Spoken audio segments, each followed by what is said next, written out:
welcome to Desert Wanderers, produced by Salt and Light Radio. If you're new here, we bridge the gap between you and the person in the pew next to you. I will be interviewing priests, religious, and laity in our local Boise diocese, asking questions that'll help you navigate your vocation and help build community wherever you are with whatever resources you may have. Let's build the city of God together.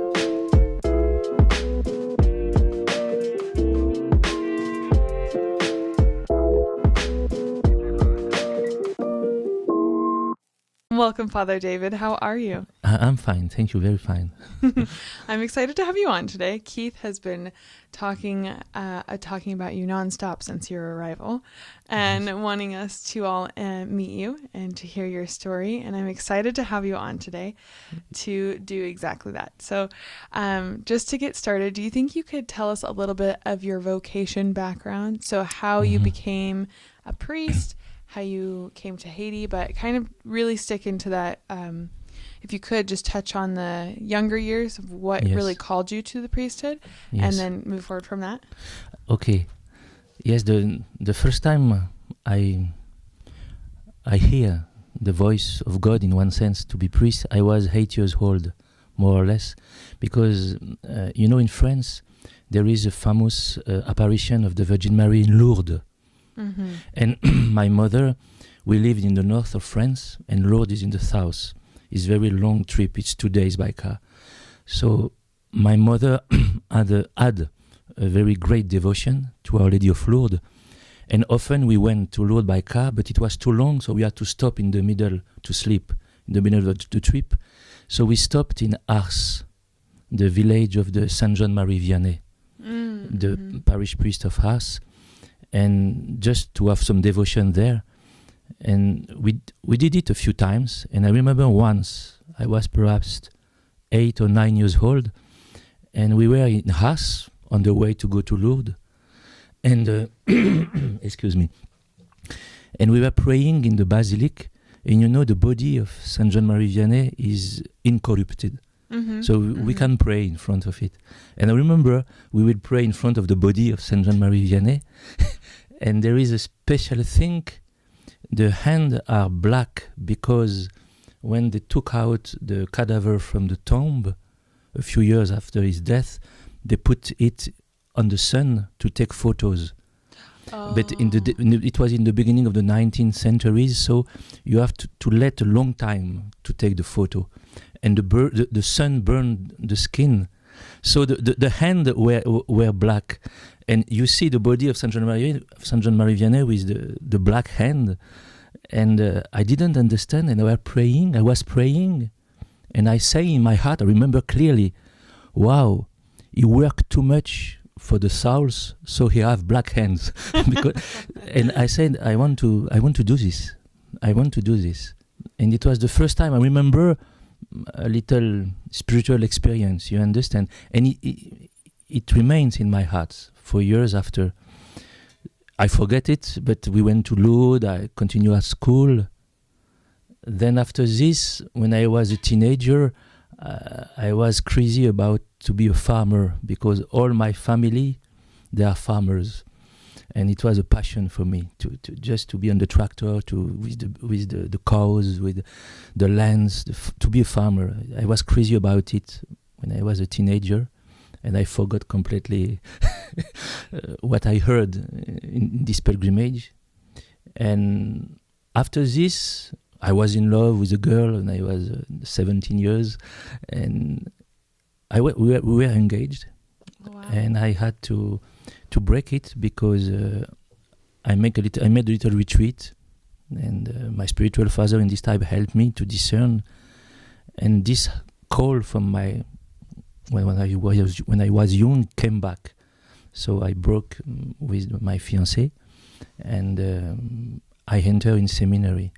But first, it was during my study of. I was at school to be a nurse, nurse school. Oh yeah. This happened when I was in the nurse school. So I finished my school, I graduated as a nurse, and after enter in seminary. Did you continue on with medicine? Do you continue to, continuing education or continue to have your certification, does that help you as a priest now? And I we can get into what you're doing now in a little bit. I'll probably stay in your your vocation a little longer, but was that something that you've continued on with to help with the people that you're serving? I continue in the practical level since I am in Cité Soleil with the emergency situation. It was the war the past year, shooting, people receiving bullets.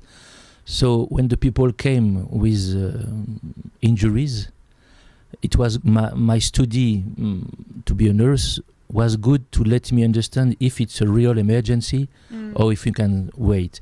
It was good for discernment, you understand. But I don't take time to cure people, you understand, because we have some hospitals, there are some dispensaries, not for me, but people can go there. And it's true that as a priest, I have a lot of other things to do. Yeah. And I was not a very good nurse. I was good in the sense who, before to enter in the seminary, I make my military service. You know, in France, you had to make 1 year for the army. Is that still this? Is that the same? No. Since 10 or 15 years, they cancel it. For me, it's a mistake. It was good because all the young boy came. You can see where they are. The level is good. So I made it in an hospital because I was nurse. So I was during my military service in psychiatry in a military hospital, and it was a very good time for me. I was 24 years old, something like this, 22, and it was a beautiful experience to listen to people. A lot of them, they had some mental injury because of the war, you know. Like PTSD? Yes, something like this.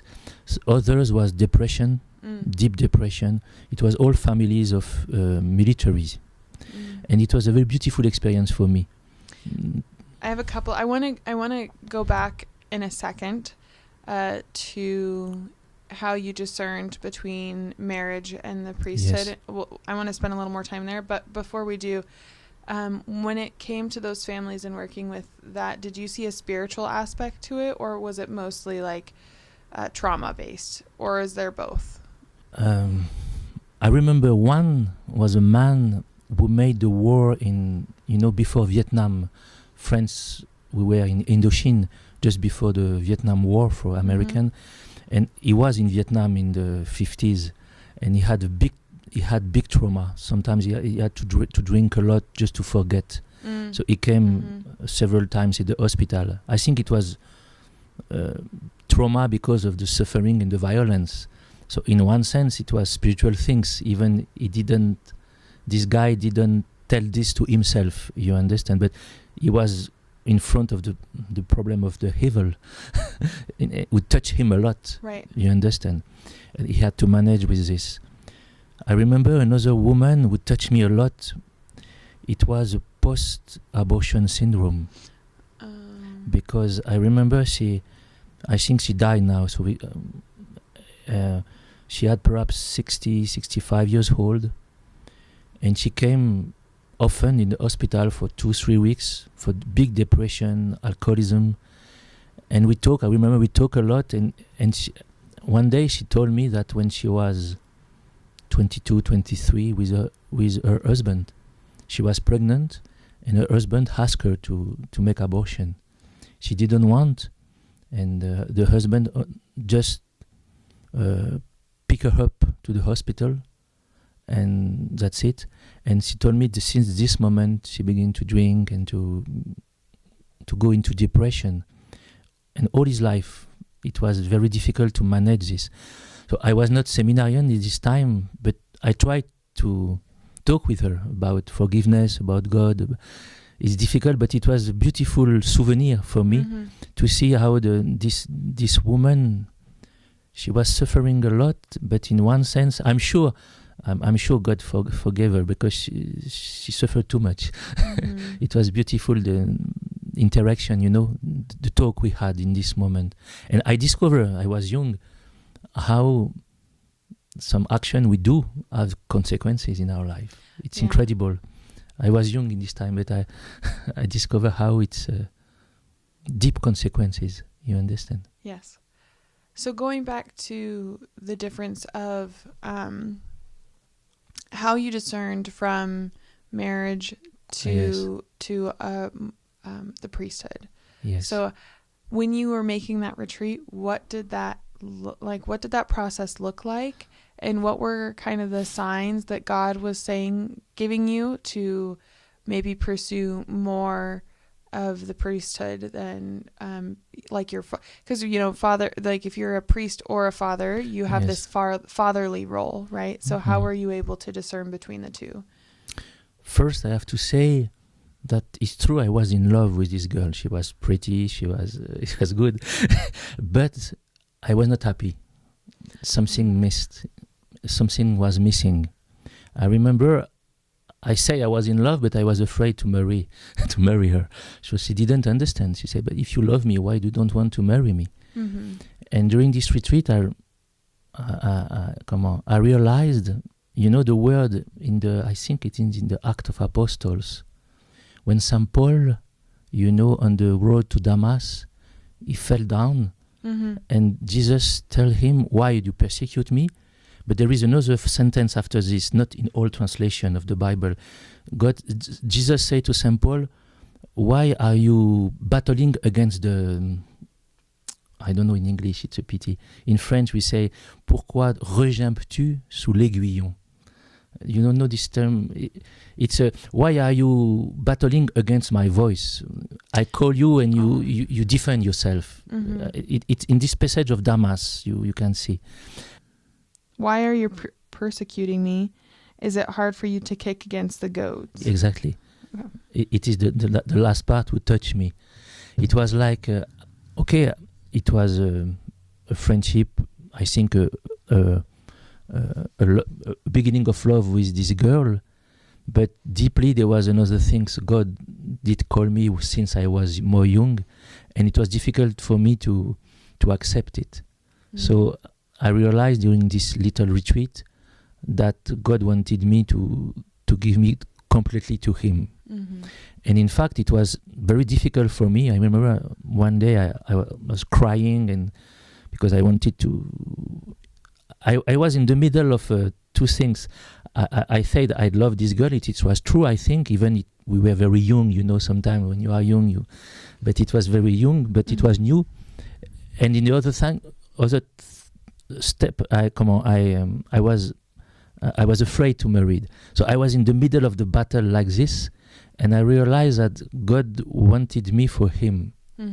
So I remember I cry, and I had the physical impression in one moment to take out my head of the water, and to breathe. It was a physical impression, and I decided in this moment to enter in seminary, to give my life to God. I remember. The problem is, in this moment, when you are like this, I was a little harsh with the girl, because I realized after, you say, okay, now we can't continue together, but I think I was a little, too harsh. You understand? Not in that delicate. You understand? Right. You understand? Yeah. And a few years after, I tried to ask forgiveness for this, the way we break. You understand? Yeah. And so, what was your question? I don't remember. Discerning between marriage and... Yes. And in this moment, it was an evidence for me that God didn't want me to marry, but to take care of the souls. And I didn't have the desire to go in the community religious life. It was priesthood. It's true. It was always priesthood since I am young. So one other thing so we've talked about this retreat that you took, and I want to say off camera, we were talking about some of the retreats you've taken prior. So how have retreats in themselves been important to you in your spiritual life? This first one was very important. After, during the formation, and it was in the middle of the seminary. It was it was like a continuity. This one was, I had a decision to take. Okay? I remember another one with the Jesuit way to discern, It was very important. I actually don't think I've gone through how a Jesuit would go through the discernment. Could you go through that briefly? Yes, it was in this, after the first year of seminary, we have this retreat. It was in 5 days. Usually, St. Ignatius made it in 30 days retreat. And we did it in 5 days with a Jesuit priest. And it's a way for St. Ignatius to help the people to discern what God wants for them. So you have to meditate. It's beautiful. It's beautiful. You meditate some passage of the gospel, and you try to imagine you are with Jesus doing this, praying, Jesus doing this. You have to imagine the situation, a lot of time of meditation, and there is a moment of choice. You have to choose what you want to do. You imagine if you are married with children, will you be happy? And you put on the paper, for example, all the way you say, okay, it's good for me to be married because of this. Okay, now it's good for me to be for God only because of this. And you try to imagine, if you take this way, are you peaceful or not? Completely peaceful, like this. You understand? So there is some way to do it. And it's difficult to explain. I am not Jesuit, but it's very well done. You understand? Yeah. Especially to discern, for the way to discern for the people. And after this, retreat were important for me, especially since I am in Haiti. Because sometimes each year with the priest in each diocese, you have a little retreat, 5 days, all the priests. But it's not a real retreat because we are happy to see each other, so we are talking a lot. Yeah. So no silence. It's not a real retreat. But since I am in Cité Soleil, to have each year silent retreat, it's very important. Just to go back to pray and to try to make silent and to be in front of God alone, and to try to take a lot of time in front of the Holy Sacrament with a priest who help you to take this direction or not, to read the Bible, and to try to hear what Jesus wants for you precisely. You understand? In this sense, there is different way to make a retreat. Jesuit way is one way, your imagination, you have to discern, it's very clear, clack, clack, clack. But when I made, in 2019, I made a retreat with Father Dominic. The first one, I came here in Boise. And I wanted to discern if God really called me to go in Cité Soleil, because I was in Haiti since 10 years, but not in Cité Soleil. Cité Soleil is a little difficult. So I wanted to discern quietly. So I took 12 days and I asked him if I can come, because I knew him from the sisters of Mother Teresa in Haiti. And it was another way to discern. I remember he told me, okay, take time in front of the sacrament. So I was 4, 5, 6 hours in front of the Blessed Sacrament, then walking to relax a little, bike, and reading the Gospel, the New Testament, just to find an answer. And during 10 days, I read not all the New Testament, but a lot, just reading, and not if God, yes or no, call me or confirm my call. And I note a lot. And I remember it was one day before the end of the retreat, there was one sentence of St. John who touched me like this in the prayer. Yeah. So I wrote it, and I share with him, and I say, I think it's an answer. And it was a true answer, but it's so clear. It's the first letter of St. John. If you have, we can read it, because it touched me, and I continue to read it sometimes. When, sometimes it's very it's difficult, so you have to go back to some grace you received. It's first letter of St. John, chapter 3. So it says, the way we came to know love was that he laid down his life for us, so that we ought to lay down our lives for our brothers. If someone who has worldly means sees a brother in need and refuses him compassion, how can the love of God remain in him? Children, let us love not in the world or speech, in word or speech, but in the deed of truth. Now this is how we shall know that we belong to the truth and reassure our hearts before him in whatever our hearts condemn, for God is greater than our hearts and knows everything. Exactly.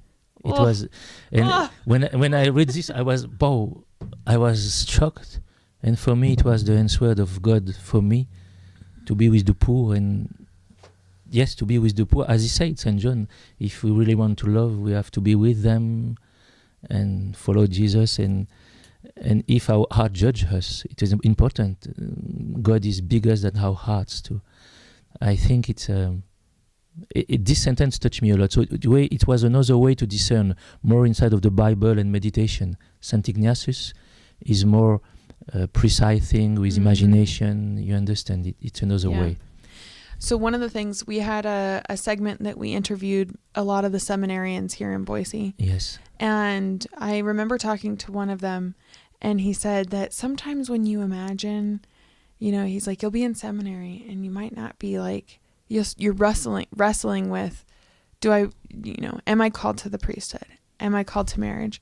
And he says it's kind of unfair to imagine, because what do you imagine? You imagine a picture, basically. Like, I have a picture. There's me and my wife and our children and our dog and our house and our white picket fence, like surrounding us all, and it's like the perfect picture.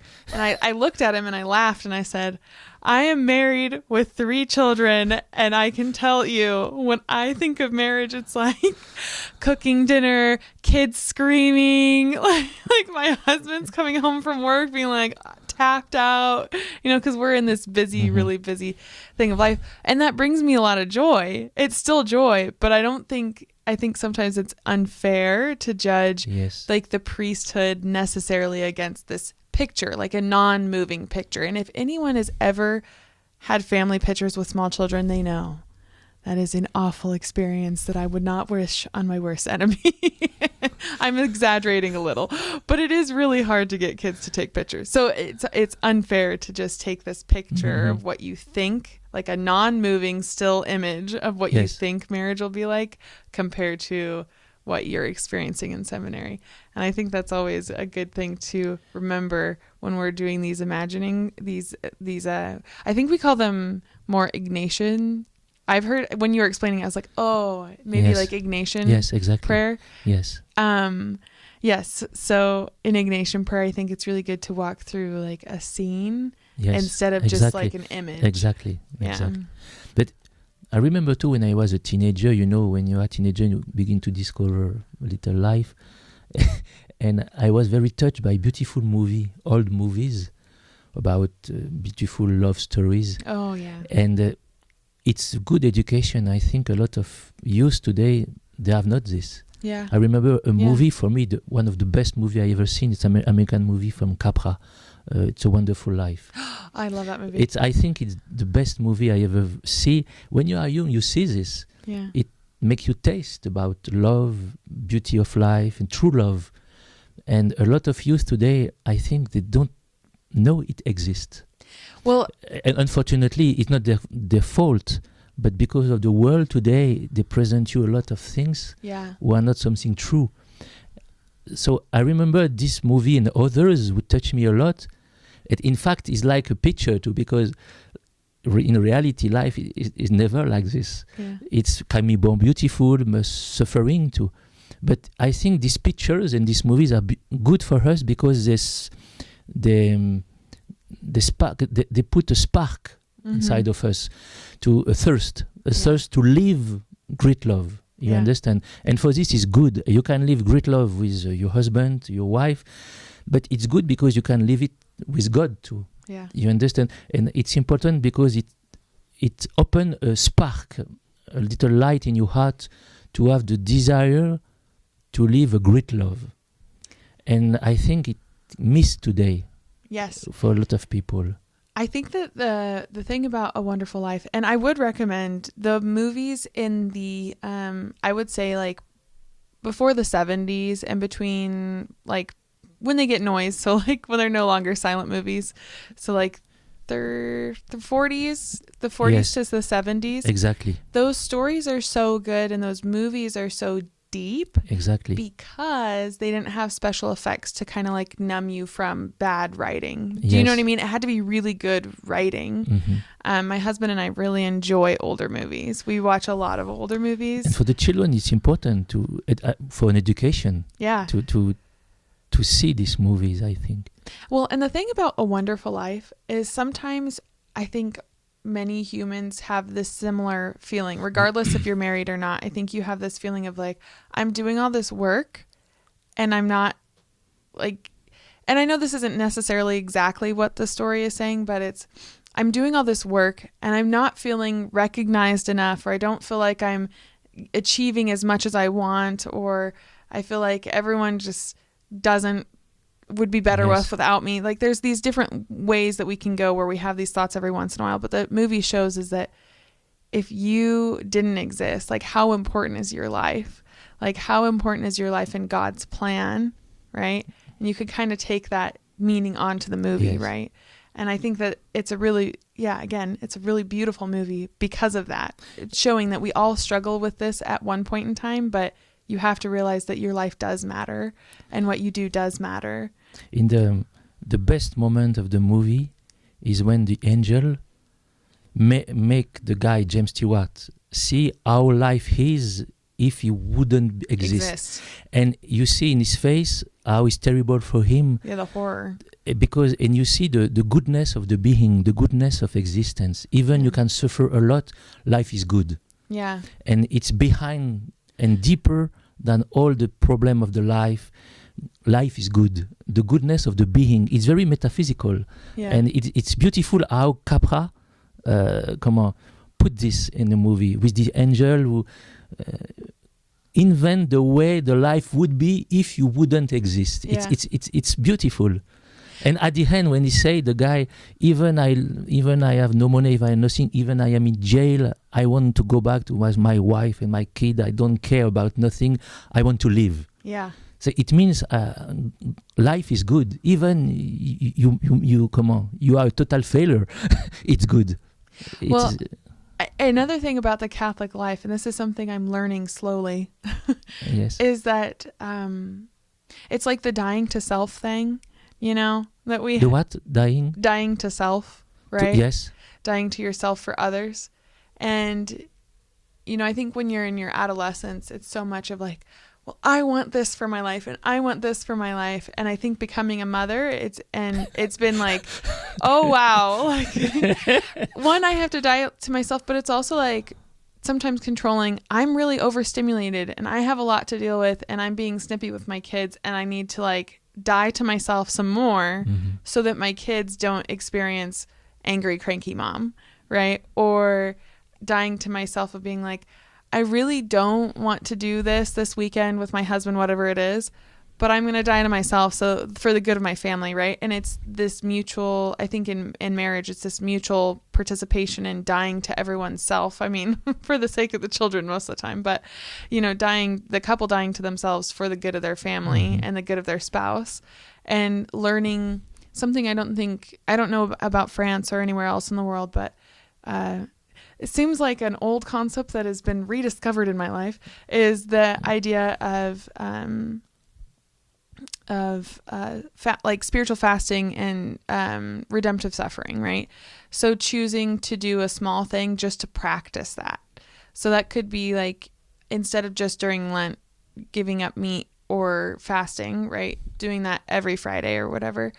And I think as I've learned this, it's not easy. And sometimes I think like, does this really matter? Like, does God really care if I, you know, fast or if I don't eat meat or whatever it is that I'm trying to let go of?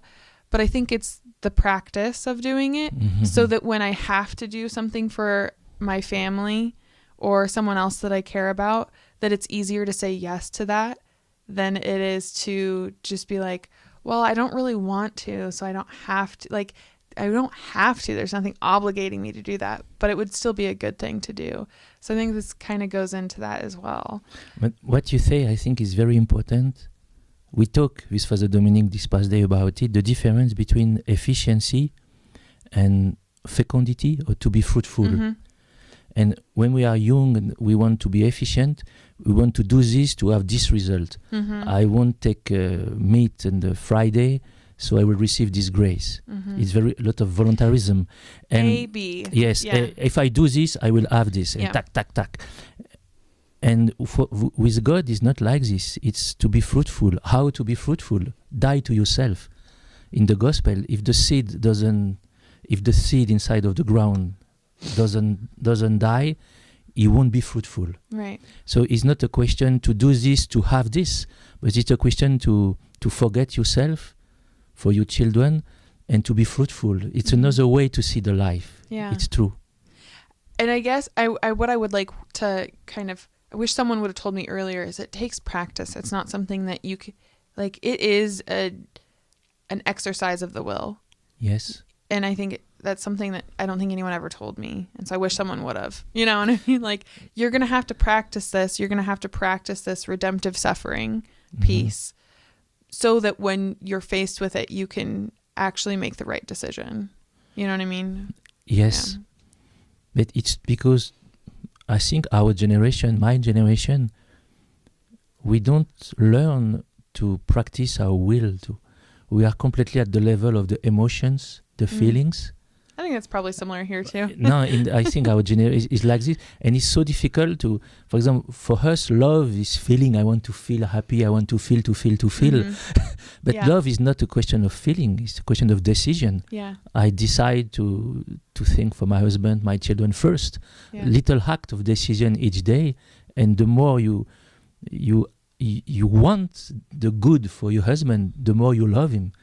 You don't feel it, but he feels it. Yeah. He feels beloved. It's good for him. Yeah. But it's true. This act of will is so important. Little. I also want to go back to what you said about in your youth, it's A and B. I also feel like that's similar in the society where it can be like, well, if I have a spouse or if I'm doing something for someone, then there is this idea of like, oh, well, in the future, maybe they can do something for me. Or if I love him well, this is another thing I think I'm learning is like, just because I do and sacrifice for my husband doesn't necessarily mean that I'm going to get what I want back. If that makes sense. It doesn't mean like that's a negative thing, right? Like me taking care of the kids and like the dishes being full doesn't mean like if I take care of the kids, he's going to do the dishes. Like, I don't know if that makes sense, but like, it's not a reciprocal. It's not like if I do X, then I get Y, or, you know, if I do this, then you have to do this for me. It's this idea of love where it's like, I'm doing this because I love you with no expectation in return. And that's free. Another thing. It's free. Yes, it's free. Right. And it's a problem. The world today, it's true. It doesn't think like that. Doesn't learn us to do things for free. Yeah. We do something for something all the time, even unconsciously. I actually think that's partly why people have a hard time wrapping, like secular, I think non-religious people, maybe even non-Catholic people have a hard time with religious life. Sometimes I feel like that's like... You can repeat? Excuse me, I didn't understand. Yeah, I think that sometimes even in America, I don't know about other places, but they have a hard time with religious life, like or the priesthood, right? Yes. Just being like, how would you ever give up? You know, how could you take a vow of chastity, poverty, and obedience? Like, what are you talking about? And it's this idea that sometimes when it comes to religious life or the priesthood, people don't understand, why could you ever give that up? Like, you're not going to get anything back from that. Do you know what I mean? There's this idea of like, well, if I have family, then I have my wife and my kids that can take care of me, or vice versa. But and it's true that I think because for them, there is only the life on earth. Mm-hmm. So they don't see, you renounce to everything, so you don't live. Your life is empty for them. Mm-hmm. But okay, we renounce because we believe that there is another life. Mm-hmm. Yeah. It is the problem of this too. It's another life, so we renounce it. And I remember in the moment I was discerning, when I was 17 in this time, when I was engaged, I talked with my spiritual father. He gave me a beautiful answer. I say to him, celibacy is difficult, and we have to renounce. And he said, yes, it's true. But even you are married, You have one, but you have to renounce to all the others. All the other women, it's difficult too. Yeah. And I never forget this. In one sense, we are all on the same boat. We are all on the same boat in one sense. It's true, celibacy is difficult, it's true. But I think when you are married, it's difficult to be faithful to the same man or the same woman all your life. It's difficult too. I think we all on the same boat. So the people who say, I don't understand you you are priest or religious, you renounce to everything. Yes, but if you are married, it's the same thing, I think. More or less. No, there is difference, okay, but renouncement is for everybody. Yeah. Renouncement. Well, and I mean, for something greater. Yeah. Well, and then going back to the sacrificial love there, I mean, the other thing, and celibacy, it's in marriage, there are times where the couple is celibate because of maybe it's too like there's different reasons, like maybe the wife is just spent, or the husband doesn't, or not the husband, but I'll say the wife and the husband don't have enough income to feel like they can like have another child. There's like many different reasons that the church puts out that you could space your children, but that we know what that means. It's not like, oh, well, now you can use birth control and like go around it. No, it means literally you have to be celibate, like for the love of your spouse and your children, like for the good of them. And I think this reminds me of Bishop Barron. He gave a definition for love, and it's to will the good of the other. Yes. Right. Instead of it's to love. It's like not this. It says it's. What did he say? The beginning was good. That was the ending of the quote. But the beginning of the quote was, love isn't simply a feeling, although it can be accompanied by one. Love is to choose the will, or to will the good of the other. Exactly. Yeah. So again, it goes into that same... I think Scott Hahn, not Scott Hahn, the Pope, John Paul II, in the Theology of the Body, insists a lot on this. Yeah. It's true. Yeah. Hey, really quick, I just wanted to say that 71% of you that listen to our content regularly have yet to subscribe to our channel. If you're enjoying this piece of content, go ahead and click right now. It's a free and easy way for us to continue to bring the guests you want to hear and the conversations that you want to have. That being said, it's also a good way to help engage with us and have feedback so we know what type of content you want to hear and making sure that every episode is worth your time. Thank you so much if you have already subscribed, and if you haven't, go ahead and click the button down below. Actual phrase, redemptive suffering. What you wanted to say about this? Well, I just think that the act of, like, do you remember how the saints used to put like pebbles in their shoes and then walk around with like pebbles in their shoes as a type of like, I don't know, mortification, right? I wonder if it's because I grew up in America and this overconsumption, like wait, you have the American family, you have the charism to make everything easy. Yes. Yeah, no, exactly. If we can do each thing's more easy, we will do it easier. Yes. I mean, that's like, and it's also praised for that. It's like this thing about efficiency, like you said, where there's this like, oh, well, you can do it faster and like, and you can do it like. You are good for this. Very good. Well, I mean, it is what I guess. I mean, but in the same way, I don't know if it's good for the spiritual life. Do you know what I mean? Because it's like, oh, well, I'm not, it's there's a political term that we use. In one sense, you forget you are we are in purgatory. We are on earth. Yes. And life is not a paradise. Yes. Is not. Yeah. No, and it becomes a paradise, and it becomes like this a false paradise. Yeah. It becomes this seeking of like, oh, well, I'm unhappy. That means I just don't have enough. Yes. Right. And so there's, I think, a real lack for myself. I mean, I can only speak it for myself. I can't speak for all Americans, but I think because I grew up in this type of culture, sometimes it's like, I'm unhappy. Then why am I unhappy? And I have to realize, oh, it's because I desire all these things, but what do I really desire is God, and everything I search or like everything I try to go after is not going to be him. So I'm never going to be happy. And that's something I have to learn. So when I'm thinking of redemptive suffering, I think what I'm trying to say is we have everything so easy that to do something not easily, like to do something hard, to mortify ourselves is a way to like redeem, or like to offer it up is a way to redeem what we might be feeling. So like the Yes. uncomfortability of the pebble in your shoe and saying, Mhm. Lord, this is really uncomfortable and I don't really want to do it, but I pray I'm going to use this as a prayer for the good of my spouse or like for the good of my dying uncle, Yes. and I'm going to offer up like, I really want cake. I really want sugar, Yes. and I actually learned this from one of my guests. Her name was Beth Bubick. She does this book called Delay and Pray. Mhm. And this is the idea of practicing redemptive suffering, is saying like, I'm going to not have sugar, alcohol, or flour, bread Yes. all throughout the week. So Monday through Friday Mhm. for a specific purpose. And Yes. it's going to be me offering up not having those things Yes. for a person or a situation or whatever. Mhm. And I don't think that is anywhere close in the nature of an American spirit. Like, Or even French, Now we are, it's a question of renouncement. I remember the importance of renouncement. I remember when I was young, a priest told me there is no spiritual life without renouncement. In your life, spiritual life, you won't have spiritual life if you don't learn to renounce.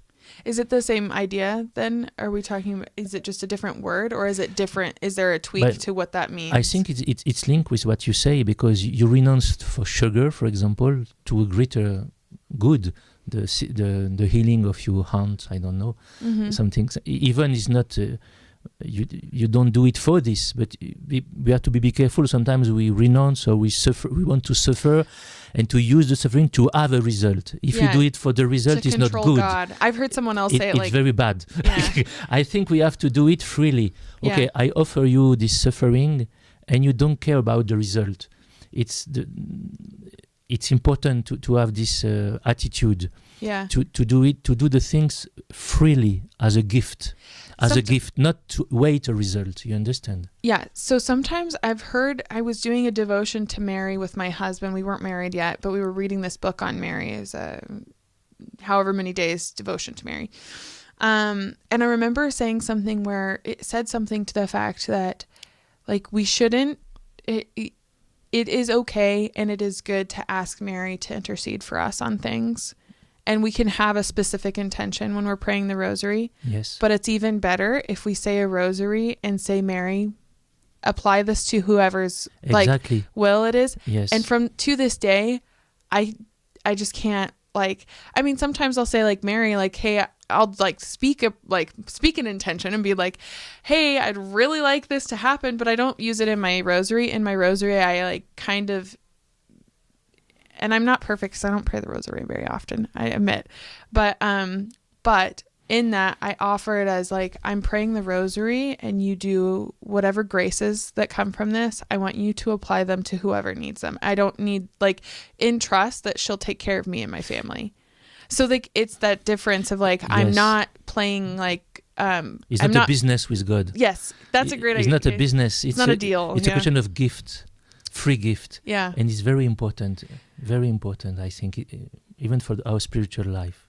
And I think the difference in that too, in this gift, is also there's the relational aspect of being like, I think when it comes to like formatted prayer, I see that more as like a devotion, right? Where it can be like, well, okay, I give you that as a gift, and this is something that can bring me closer. But when I have my like internal prayer, like my direct, like I'm just talking with God kind of things, that's when I actually am like, I ask more then than I do like saying a rosary or the Divine Mercy Chaplet or the Angelus or, these other practices, or reading, or doing the liturgy, the hours. Like those are all more like, these are free things I'm doing for just the good of that it is.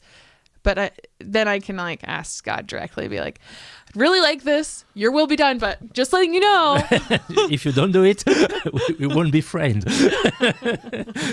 Yes. Yeah, but yeah. So anyways, redemptive suffering. So when you said renouncement, could you, are you saying that, do you think it's the same idea that I'm saying then? Or is there any tweaks to it? I think it's linked about what you say. And today, I think it's all the time, but people and Christians sometimes we want to be honor of the grace we receive, to be honor, to control, owner. Yeah, okay. and control.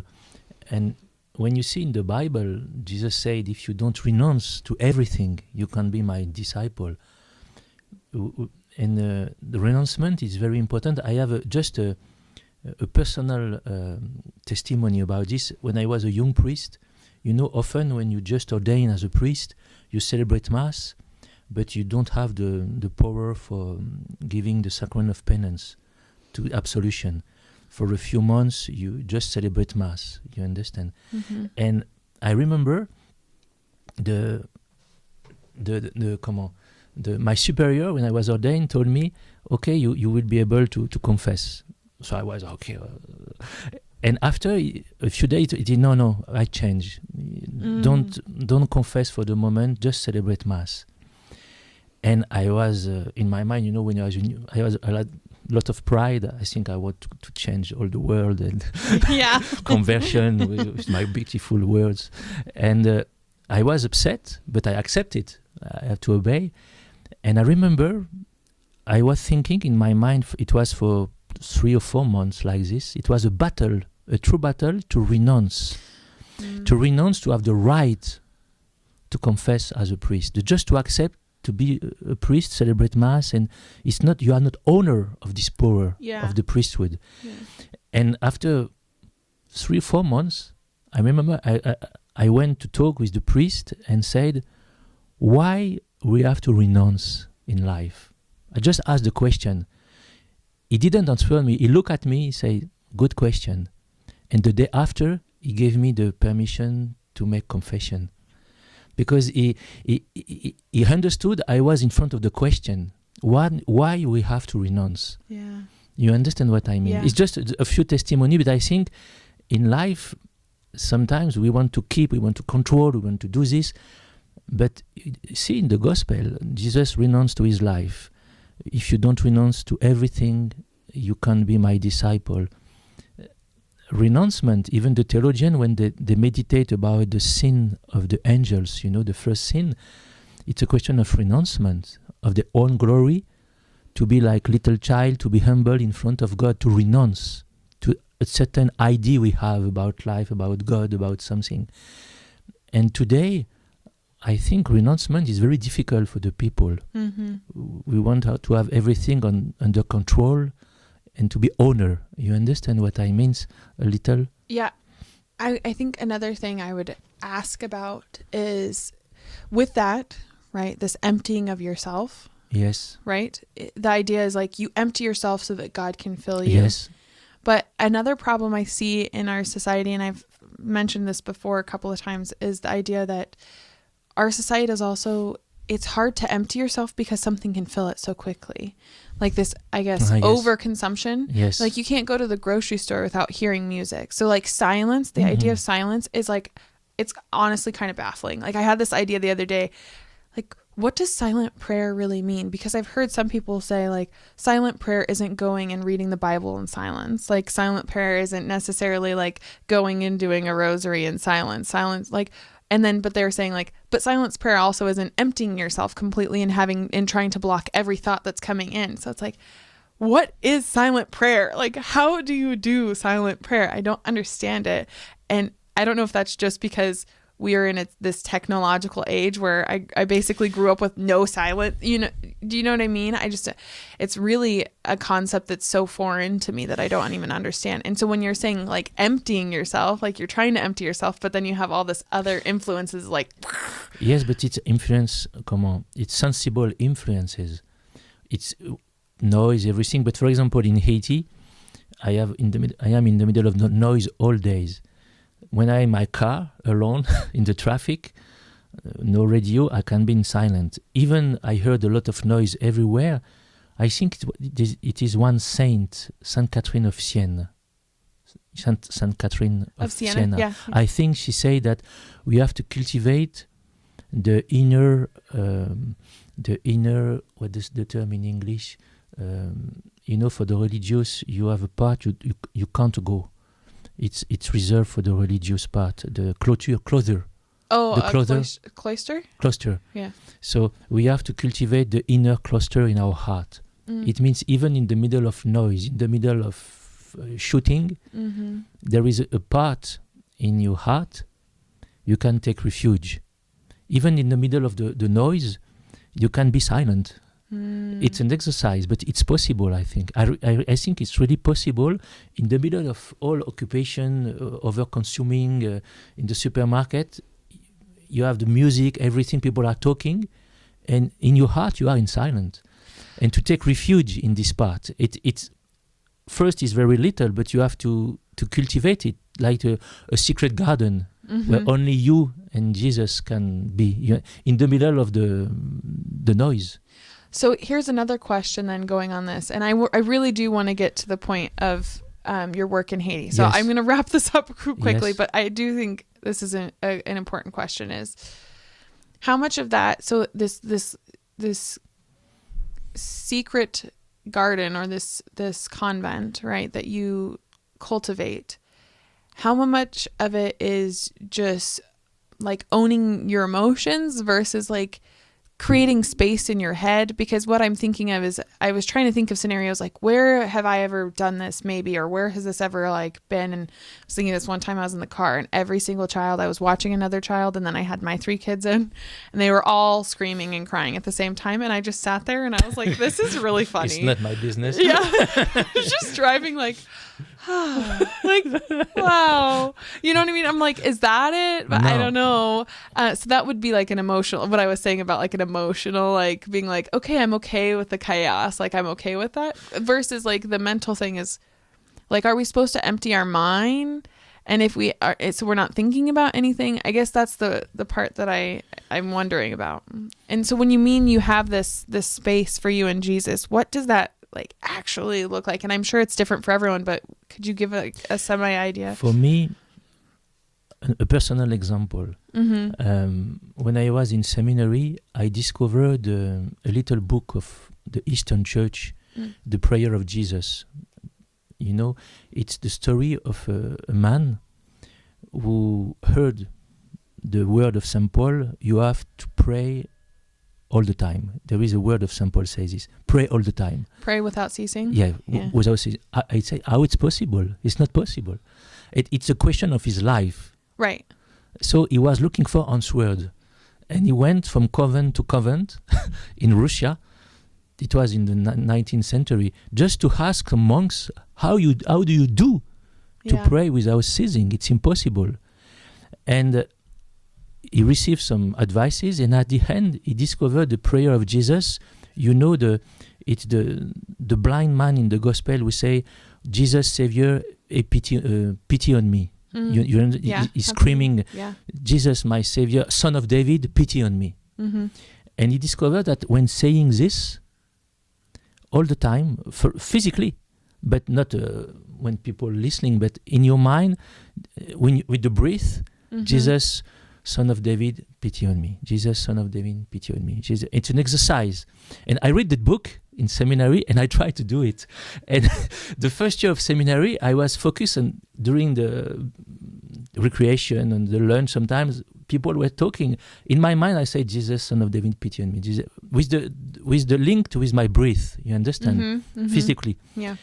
And I have to assure you, sometimes it's automatic now. I am in Cité Soleil in the middle of the noise, and I feel these words coming. Jesus, Son of David, pity on me. Jesus, it's like I don't say schizophrenia, but you are in the world. You are connected. You are not forgetting the problems. But in the same time, there is a part in you who try to be linked with Jesus all the time. Yeah. You understand what I mean? Yeah. So first, it's an exercise of the will. I did it for months. I tried to do it, and when I forgot, and sometimes it's automatic. I wake up this morning, and I was brushing my teeth, and it came in my mind, just the word. You understand? Jesus, Son of David, and so you are always linked with Jesus. You understand? Yeah. Even with a mental prayer. And I think it's this way. It's not to forget the world, but to keep a space where this prayer is in your mind, and try to go in you, because it's the word of God to Abraham, stand in my presence and go. Stand in my presence, to be in the presence of God. Yeah. And we are in the presence of everything, as you say, but first you have to be in the presence of God. How to do it? So by little way like this, prayer, to try to keep this presence of God, to keep the link all the day, the more possible. And just another word, I remember a saint, I don't know what saint, she was talking with a priest, and this saint said that he was in presence of God all the time, quite all the time. And the other person say, wow, when we are talking now, you are in presence of God? And he said, yes, but I lose it a few minutes, just a few minutes. It means he was really in presence of God, in the presence of God. You understand? And this prayer of Jesus is one way to do it. There is other way, I don't know, but this way I try it. I try to do it because I need it. If not, it's too much noise everywhere. You know? But it's not a disconnection, of course. But in the middle of noise, you take care of your children in the car, but in the same time, you can be linked with Jesus. Well, it just, I don't know if it's clear, but... Yeah, no, I think so. I think so. And I think that's I think I would say again, it might be the eternal question of our generations to come is going to have to relearn that this presence that you're talking about. And I like the idea of having something that's connected with your breathing. Yes, it is because we are soul and body. So we are not angels. Yeah, exactly. Okay, so from here, let's kind of jump into what you're doing now. So how did you get connected with Haiti? So you're from France. Yes. You became a priest in France, I assume. Yes. Then how does Haiti come into view? So I was in France as a priest, and I was in a community. I don't want to talk about too much, but there was problems in the community, and I had this desire to be with the poor. Since I was seminarian, Saint Vincent de Paul touched me, and Charles de Foucault. You know Saint Charles de Foucault? I think I may have heard, but I don't, I've heard the name, but I don't think I know anything about them. And in one moment, in my priesthood, I was priest since 5 years. I was chaplain in jail in France, and I was chaplain in hospital. So I was looking forward to be with the poor, in a country with the poor. So I knew one sister of Mother Teresa, a French sister in Haiti, another one in India. So I made some contact. In India, it was not possible because the state doesn't accept Catholic too much, just for a few months. So I contacted this sister in Haiti. It was in 2008. And she knew a bishop who just opened a new diocese. It's my bishop now, Bishop Dumas, Haitian bishop. Benedict XVI, the Pope, created a new diocese. And he was looking for priests. So I wrote to him to ask if I can make a test to see if it's God's will or not. And he told me, come, the door is open because we have a new diocese. And I'm so sorry to ask, but does Haiti speak French? Yes, official language is French and Creole. Creole. Two official languages. And Creole is actually a derivative of French, isn't it? It is a mix of French and African languages for the slaves. It's 80% of French vocabulary. So it was probably pretty easy. For a French, it's so easy to learn. It's 2 or 3 months to learn. Okay. It's very easy. I'm so sorry. And so I arrived in Haiti in 2009 in the Diocese of Nips. First, I was assistant priest for a few months, and my duty was to take care of the school of the parish. So I tried to organize the school, and after a few months, it was a new diocese with some problems inside, and the bishop told me, "You are French, you don't know the problems, so I need someone there." So he put me in the cathedral. because I was not aware about all the problems. So it was more neutral. Yeah. So he put me there. I was there for 2 years, and it was the moment of the earthquake in 2010. Oh, yeah. The big earthquake. It was difficult. It was difficult because it's true. I have to say that sometimes I am not enough diplomat, you understand, in my way. But too, the story of Haiti, they were slaves from French. So in the unconsciously, when you are French, when you are priest French, religious French, they respect you, but you are French and white. Mm-hmm. And there is like, I don't know. Tension, it can be sometimes. Friction sometimes. You have to be careful sometimes, because of the story. Mm-hmm. Because the French made them suffer a lot. Yeah. It is true. So I was there for 2 years, and after this, he asked me to go in another parish, biggest, as a parish priest. It was a good experience for 7 years in L'Asile, the name of the parish. It was in the little mountains, Saint Joseph Parish, with 13 chapels. Oh, wow. 40,000 people. It was beautiful. It was. I liked it a lot. For 7 years, I worked like a crazy man, too much perhaps, ma'am. and we worked a lot with. I like to go to the chapel with my. I had a mule, and then I had a horse to go in the chapels. Sometimes it's difficult to go by car. Mm-hmm. And during the same time, when I was in this new parish, he asked me to be general vicar. So I was general vicar to help him. It was difficult too, because as a general vicar, you are the number 2. Yeah.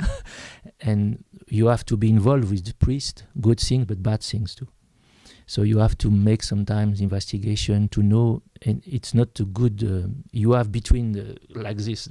Yeah. So, and another time as a French too, it's difficult too. Right. Sometimes because of the story. Right. So for 7 years, I was general vicar and parish priest in this parish. I liked a lot the work of parish priest. General vicar was very difficult, not easy. Right. It's usually it's difficult as work. And after 5 years, 5 years, I asked to the bishop if I would be able to go more with the poorest. Mm-hmm. It was the farmers in the mountain. It was poor people, but not the true misery. And I knew that the Archbishop of Port-au-Prince was looking for priests to go in Cité Soleil, in the slum.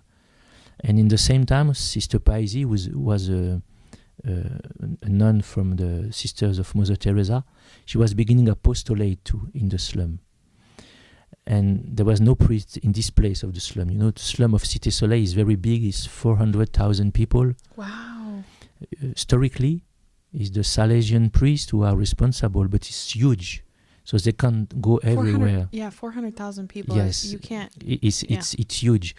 And for me, it was the providence. It was in 2019, so I came in Boiseux to make my retreat.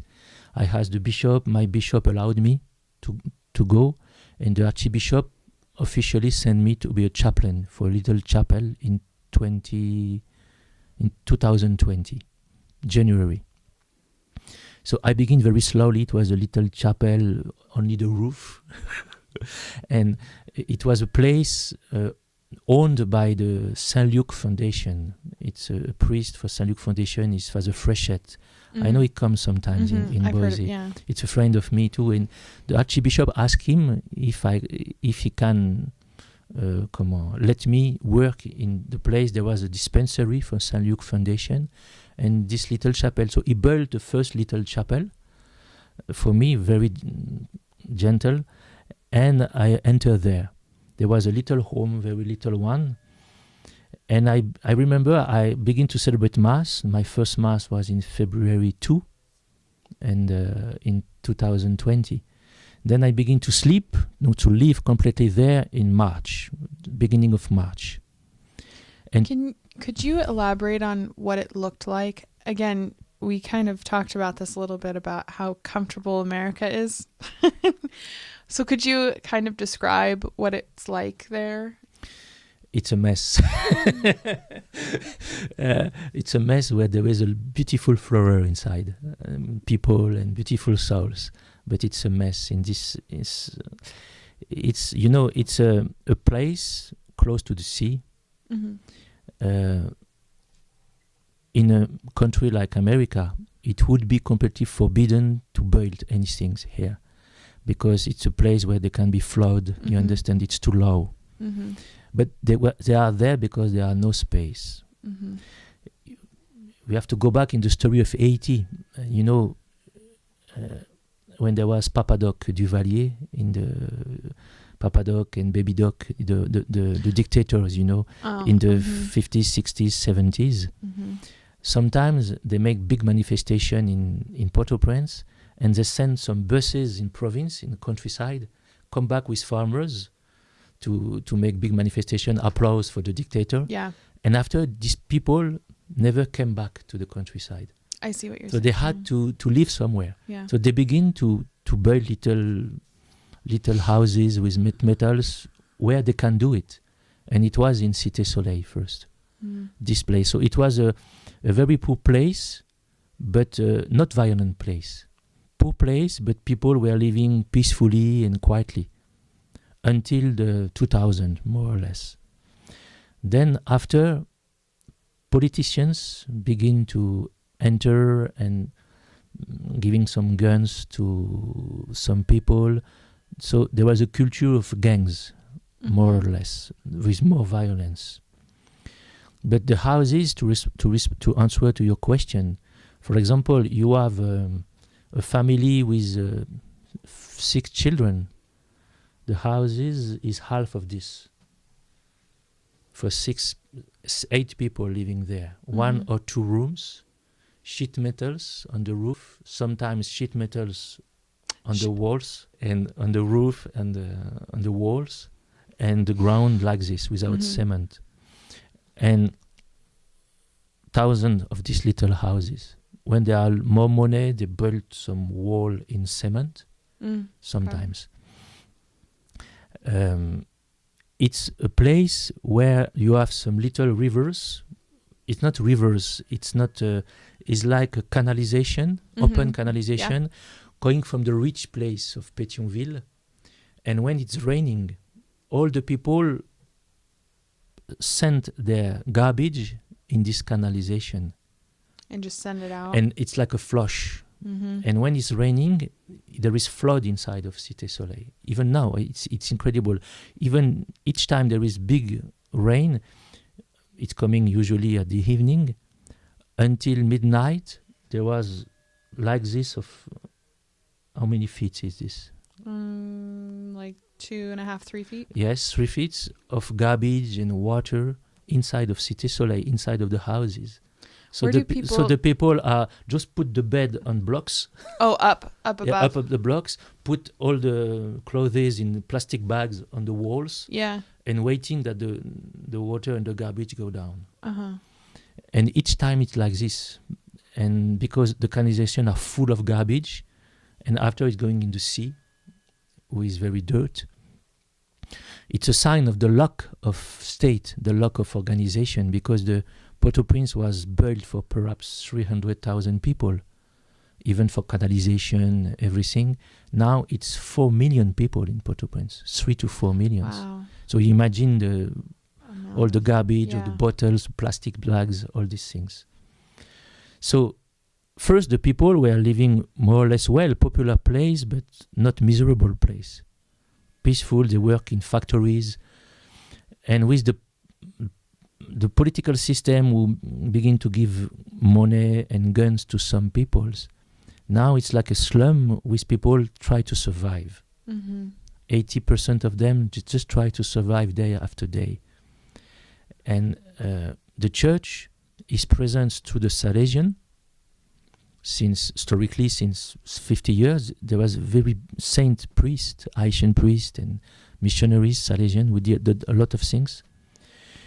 Actually, there is another priest, Father Tom. He has NGO who named Hands Together, and he helped more than 3,000 or 4,000 children to go to school. And you have Sister Paisy, who have orphanage and helping the children in the street. The Salesian, Father Tom, I Am Here, Saint Luke Foundation, something like this. So some people try to help. But the place where I am now, in Cité Soleil, my chapel, with the name of the chapel is Our Lady Star of the Sea. The church wasn't present since 30 years. Wow. Because the Salesian, it was difficult for them to come, it's too huge.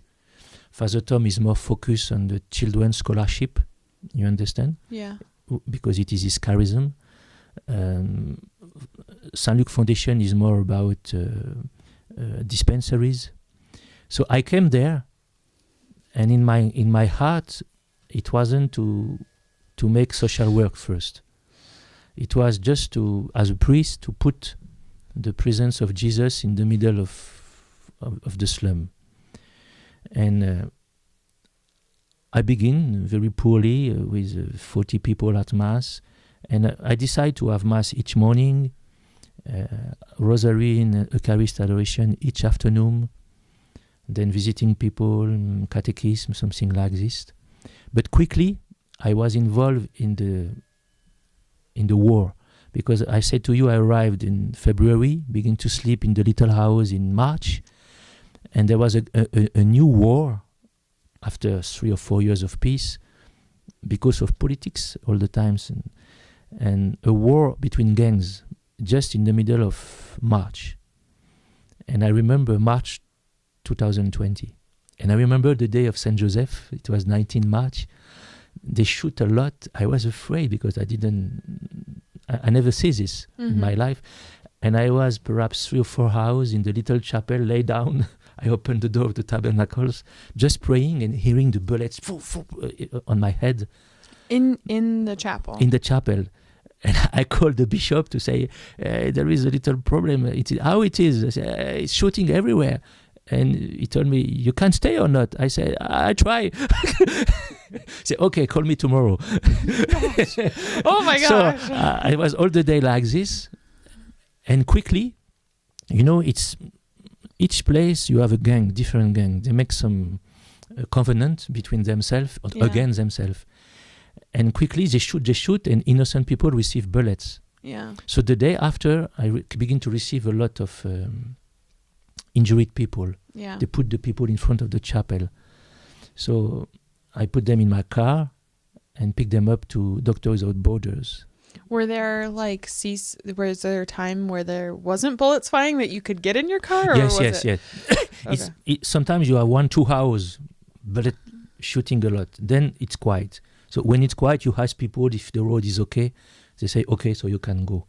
So I put a flag on my car with a big heart, with a cross, so they can recognize me. I have always my cassock there too, so they can recognize me. Yeah. And I begin to do it quite each day for 2 or 3 years, sometimes not each day, but each week. So I was involved in this emergency, like an ambulance, in the middle of the slum with the daily prayer, the Mass. And in one sense, I said it was providence, because the fact I made the ambulance like this, the gang's leader accepted me. Really? Because they see I was not near it, I was here to help, you understand? Yeah. So it was a way for me to be accepted by the people. Just after this, in the middle of the war, we had COVID came. Yeah. Then the cholera. Cholera. Yes, cholera. Okay. It was very, very huge too, with the flood. So it was emergency after emergency for 3 or 4 years. Yeah. It's now, since 2 years, it's more quiet, a little more quiet inside of the slum. Are there still the gangs fighting amongst themselves? No, since 2 years, there was a peace between themselves. Okay. Now they are more attacking other parts of Port-au-Prince and lock the entrance of Port-au-Prince and in countryside. Oh, gotcha. But it's difficult to talk about this because it's as I heard, I did read some articles, it's a culture in Haiti with gangs. Politicians and gangs, politics used to assume their power or have power with the gangs, you know. You use the gangs to control some place, to force the people to vote. It's all politics. So it's very difficult to change it, you understand? Yeah. And it's dangerous for me too to enter in this. I don't want, I have to follow my way, just to be there for the people, praying, giving sacrament, you understand? A lot of baptism. But it's difficult to enter in these politics things. It can be very dangerous. Very dangerous. Well, and I don't necessarily think that's your calling. So it's not. Yes. I mean, from what I hear, it doesn't sound like that's really what you're there to do. But for me, I was talking about Saint Charles de Foucault. You know, it's Saint de Foucault. It's a beautiful life. He was a French military. He was educated in Christian life, Catholic life, but he lost the faith completely. When he was military, it was party, eating, pleasure, everything. But he was sad all the time. And one day, he decided to go in Morocco for 1 year. And he began to change his heart, seeing the Muslim, how they pray, lay down. And he said, wow, if you can pray, lay down like this, it means perhaps someone exists. You understand? Yeah. And he came back to France and he began to look for God. And it's beautiful because one day he was passing in front of church in Paris and just pray like this, God, if you exist, please let me know you. It was the only prayer he was able to do. And one day he felt a strength to push him inside of the church to talk about religion. And there was a priest who was confessing. And he said to the priest, I would like to talk about religion. And the priest said, first confess, please. So he just kneeled down and confessed and cried. It was a huge conversion. And he said that in this moment, after receiving the absolution, crying like a baby, he said, I had the evidence because God exists. I have to give him all my life. No other solution. And he began to have a beautiful way of discernment. He entered in the Trappist life, you know, very strict life, but it was not enough strict for him. So he went to Nazareth just to be a gardener for the sisters for 1 or 2 years, very poor life. Then at the end he was ordained. He went into the Morocco again, and he was for 20 years in Morocco alone, just praying, making translation of the gospel, and receiving poor people in the desert alone. He just baptized 1 people in 20 years, I think. But he made a lot of letters and meditation, and now they are published and help a lot of souls now. But his life touched me a lot. I don't know why, because you have some photo of him, you see he seems indwelling by God. You see it on his face. And so in my mind, going to Cité Soleil was not, of course, to change Cité Soleil or to change the world. It's impossible. But just to be, in one sense, it's like Charles de Foucault, just to be there. Just to be there, put the presence of God through the Eucharist. And, you know, just to act by attraction. Yeah. You understand what I mean? We had Sister Joachim came in, and one of the things that stuck with me from what she said is, in the work she's doing in Ethiopia, she says, I'm not trying to convert anyone. Yes. I'm trying to be Jesus to them. To be Jesus, not to she can convince. Yes. Yeah.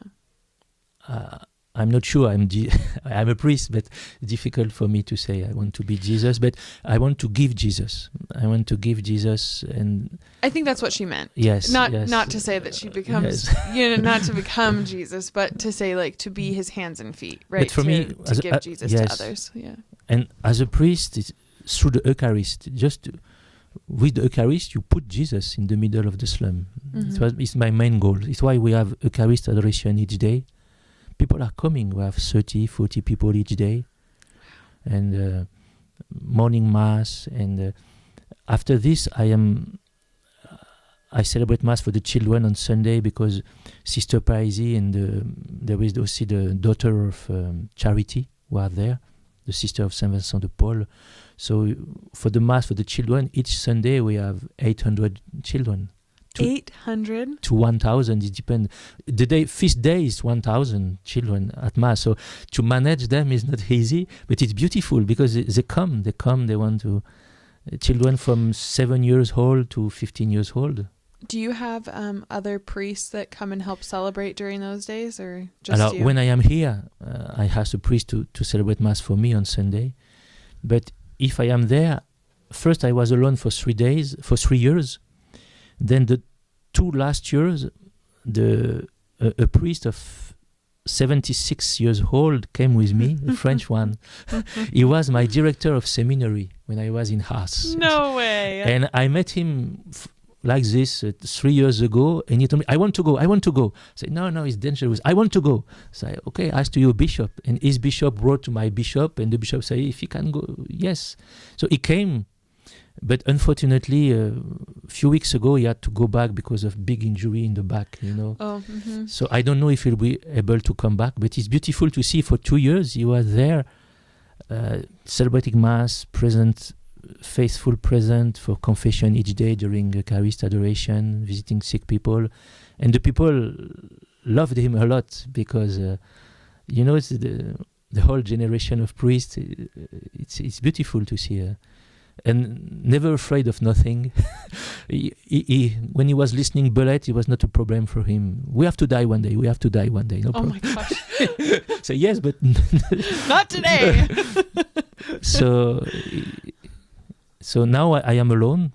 I have a few people, youth people, teenager with me, not teenager, 20 years, 25 years old with me. One want to discern about religious life, so he's with me.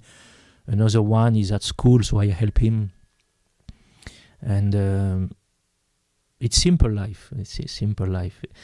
Not easy each day because sometimes you see, it's difficult to not be efficient. Yeah. And to try to be fruitful but not efficient is not the same thing, as we said. Right. So to die to yourself and not seeing efficiency, it's difficult. I think, especially for a man. For women, I think it's there's a lot. The woman psychology is more contemplative, and I think it's more easy for you. But for a man, it's difficult to be there without visible result. You understand what I mean? My friend group, we get together with another 2 couples every Wednesday. We were having a discussion on one. They say that men can focus on one task. Yes. And not think of anything else. It's true. I don't even know how to contemplate that. But we were talking about maybe the reason why is because women, you're going to never get anything done if you have children and you're trying to do something, if you can only focus on that task. Because then we would only be focused on our kids and never get food made or laundry or clean the house. But it's a beautiful charism to be able to do everything together. But I think it can explain too what the man sometimes can go deeper in something because they completely focus on one thing. Yes. But in another things, it's an handicap in daily life. I think when it comes to, I don't know. There's plenty of women and men saints that are both women and men. But I do find that I think it's easier for my husband to dive into that and stay focused, whereas it really takes a lot of effort to stay focused on something as well when it comes to the spiritual life for myself. But yes, I understand. But it's beautiful to see the complementarity. Absolutely. It's beautiful. Yeah. Yes. So with the work that you're doing there now, I guess so we've caught up basically to now, right? Yes. Okay. So with the work you're doing there now, are you needing anything? Are you looking for volunteers? Are you accepting volunteers, or what does your life look like? Volunteers would be very welcome, but knowing is not easy. The food is very simple. We don't eat a lot. We eat, but sometimes it's stressful. But volunteers are very welcome. It will be a help for me. Yes, it will be good. but in the same times now it's a little dangerous with the gangs, and there is an international force since 1 year. They want to kick the gangs out, so we never know. The situation can evolve very quickly. You understand? Yeah. So it's difficult to comment in this moment. It can be difficult. Even you are ready to be in middle of problems. You have to be aware of it. Mm-hmm. After this, it's true.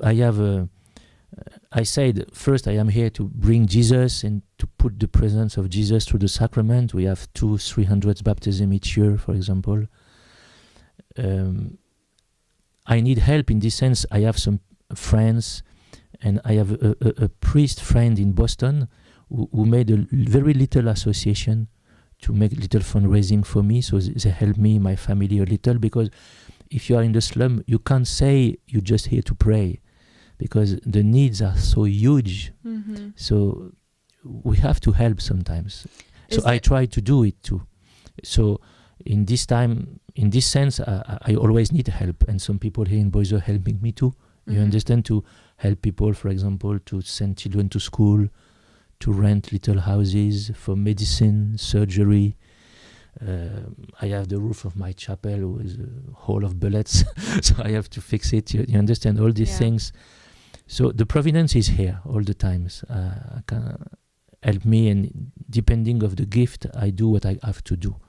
But I don't want to fall down in the trap to be NGO. Mm-hmm. Is the danger in Cité Soleil. In the slums, there is too much needs, so it's very easy to make social work all the time. Yeah. And in one sense, I do a lot, but it's not the main goal.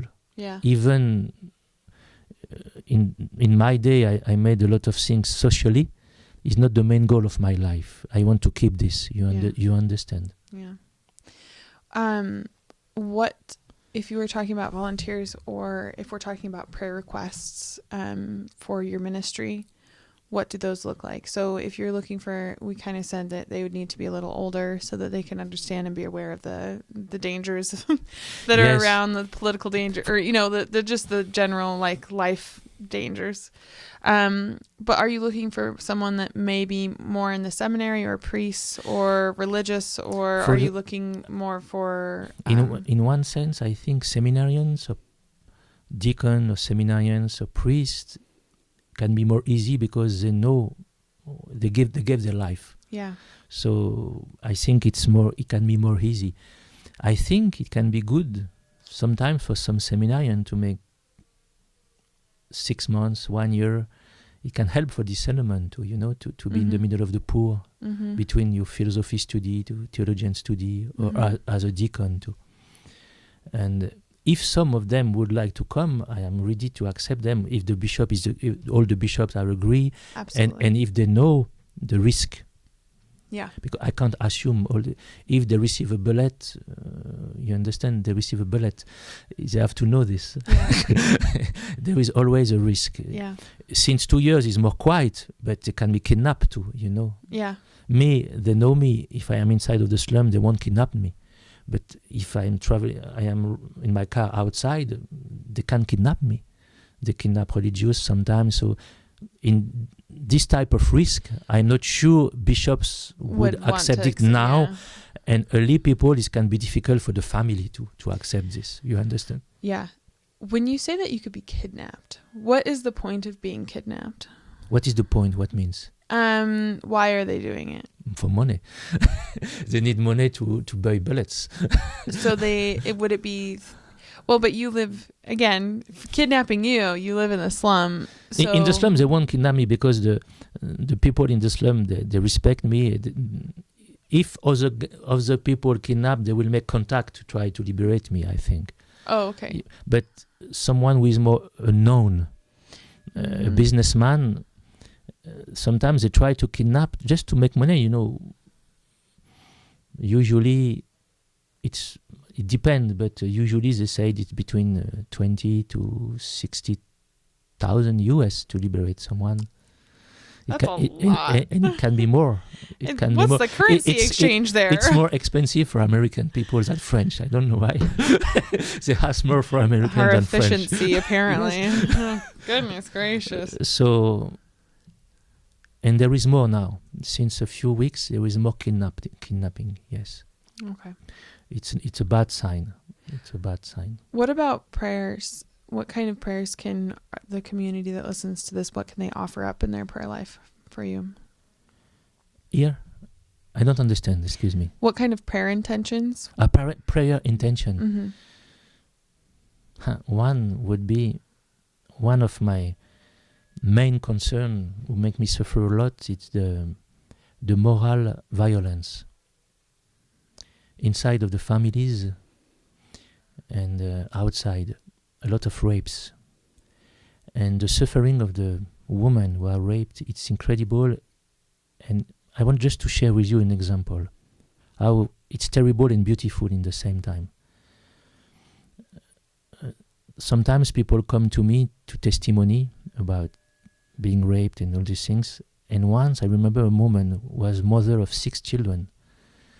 And she was raped by several bandits. And she told me that the day after, she took the same road through the bandits because the children were hungry.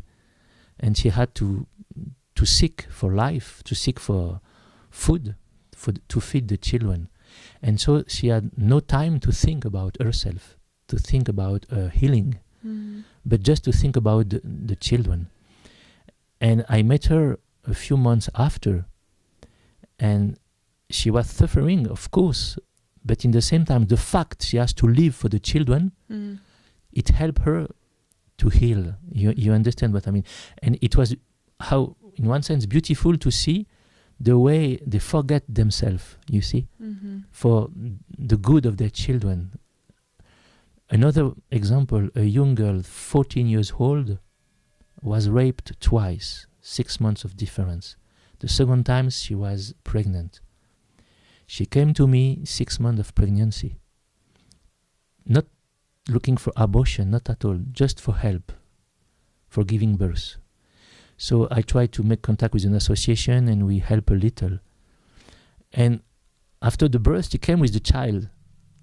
She was happy. It's incredible. She said, "Father, you will give the name. You will give the name. Give the name." And I say, "Wow." And I say, what name you want to give? And she told me, it's a gift of God. So I gave the name, I wanted to give Dieudonné. Dieudonné in French is gift of God. But finally, I went in the diary, and we put the saint of the day. She was born, he was born, the child. And the girl, I don't know what I want to say. The strength of life, the beauty of life was more important for her than the wound she received by the rape. You understand? Yeah. And she came to me a few weeks ago before to go here. She was 15 years old now, just to ask me money to make little business because she said, "Father, I have to take care of this child. I need to work. And she never think about her own wounded. Once, you understand what I mean? And this is the Haitian way. It's beautiful. I think in France, perhaps in America, we will go for 20 years to see a psychologist and, depression after depression. I understand it. I don't judge.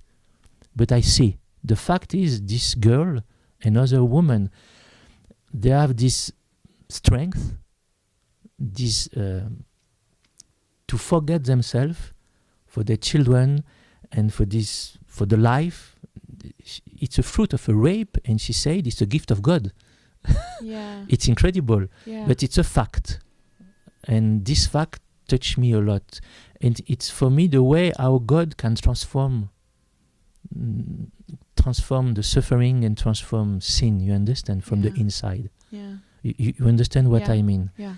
So if about intention of prayers, pray for all these girls, all these women, that they can be healed completely by this, and pray for the people who are doing these bad things. Even when I'm doing the preparation for baptism, we do by a group of 60 mothers. So we make inscription for 2 or 3 weeks. They come, they make inscription. and we make formation for 3 months. So we because it's mothers, sometimes 19, 18 years old, 20, very far from the church, but for them, unconsciously, baptism is important. Baptism, when I ask them when you want to baptize your child, sometimes they are inside of voodoo. We can talk about voodoo after, perhaps. So it's a mix. And they say, if he's not baptized, he's not a child. I have to baptize him. He's not really a child. And they feel something true, you understand? And so we try to, my goal, making 3 months of preparation, is to let them taste God, taste the church, the life of the church. So they have to come each Sunday at Mass for 3 months. They have a paper, we stamp the paper each Sunday. If you don't come, you have to say why you don't come. Right. Just right. To help them to take a decision. And each Monday morning, we have 1 hour formation for 3 months. And so we try to talk with the mother to know how they live.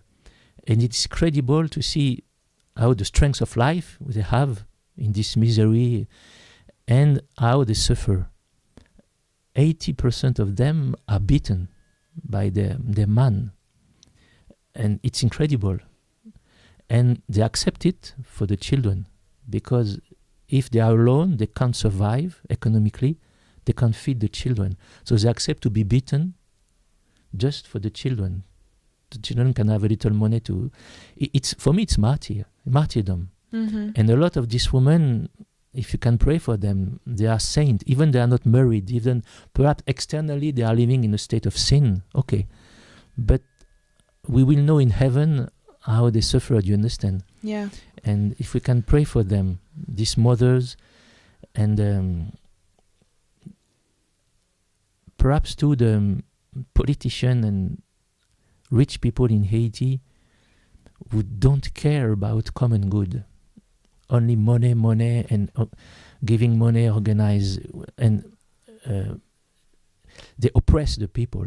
There is a little minority, we have to say, who have the power, and it's a Machiavellic power. Mm-hmm. You understand? Just to keep the power with money, make money, business with American and French.